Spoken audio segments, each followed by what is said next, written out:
Hello students, good morning. I hope you are fine and staying at your home. This is your civics class. In the last class you have learnt about the Office of Memorandum in the chapter Working of Institution. Today we will continue the same chapter, the next part, that is Need for Political Institutions. Why? This is very important in our democracy. So start the first point, that is government provide us security of citizens. Okay, government take care of our security. Next point, government provide us facilities of free education and health care. And the last point is government collect the taxes from us and allocate the money on defense, administrations and development program. Okay, so now we can understand various institutions are necessary to continue all these activities. There should be someone of one to determine what is right, what is wrong. It is important that everyone should know who is responsible for doing what. And all these responsibilities are enacted in our constitution. And all the institutions working together for give us the best facility in our democratic country. So, for example, a few political institutions, I will start from the first one. The Prime Minister and the Cabinet Ministers are taking the important decisions of our country. But after taking the decisions, someone will be there to implement in our country. So, civil servants together working and take the responsible for steps to implement the minister's decisions. And last one is Supreme Court. You know, if there is any dispute between the government and the people, between the central government and the state government, the Supreme Court will resolve the problem between the government and the people. So, working with institution not easy, because institution involves rules and regulation. That's why every political leader are bound to do whatever written in the constitution. They cannot take the decision single-handedly and they cannot do whatever they want. Institution involve meetings, committee, routines. This often leads to delays and complications. Therefore, you can tell me, so one people will take the decision, that will be very quickly and easy. But no, in our democracy, there are several discussion, meetings, thereafter we can take the decision. That's why decision will be the quality decisions and will be the appropriate for our country. And maximum people will be involved there. Okay, so right now we will learn about the parliament. Parliament is the supreme authority, political authority, where it is the assembly of elected representatives. We are giving votes, okay, which people are above 18 years. They have the voter ID card, they are giving votes, and we people are choosing the representatives who will rule us.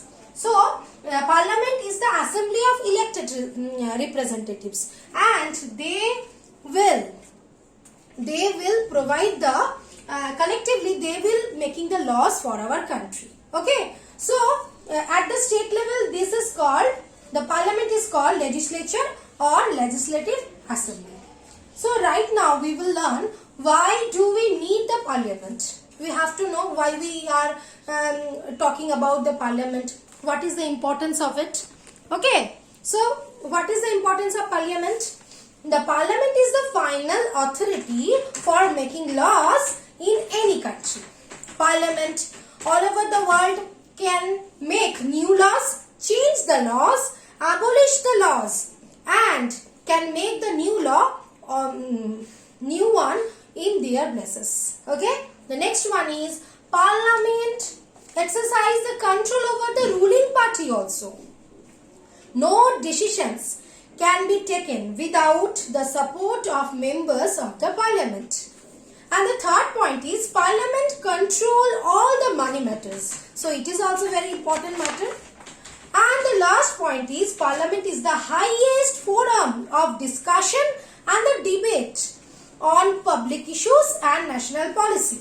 So before taking any decision in the parliament, there is a huge discussion and debates among the representatives. Okay, so parliament can seek information about any matter. Now we will learn about the houses of parliament. The parliament houses consist of the Lok Sabha, that is called lower houses, and it is also called the House of People, and the Rajya Sabha, which is called upper houses, and it is also called Council of States and our President. Okay, so that is why all laws made in the houses came into force only after the received the assent from the President. President is not the member of any houses. That's why the final decision, the final assent has taken by President. Okay, remember? Now, the parliament consists of, I have told you already, one house is usually directly elected by the people. Which house? The Lok Sabha. Lok Sabha, the people of Lok Sabha, who are the representatives, they are the directly elected by the people. But the second house is Rajya Sabha, where the members are elected indirectly, perform some special functions. Okay, so now there is a point that what is the total number of members in Rajya Sabha and Lok Sabha? In Rajya Sabha there is 250 members and 12 elected members, nominated members, sorry, not elected, 12 nominated members who are nominated by President. Okay, and Lok Sabha have the 552 members, including 20 members from Union Territory and 2 members from the Anglo-Indian representatives. Okay, so now I will ask you the another question. Which house have the supreme power? From the word the upper house and lower house, you will think that the upper house, that means Rajya Sabha, exercise the supreme power. No, the answer will be Lok Sabha. Because in the Lok Sabha, who are the representatives, they are elected by people directly. Okay, so Lok Sabha enjoys the supreme power.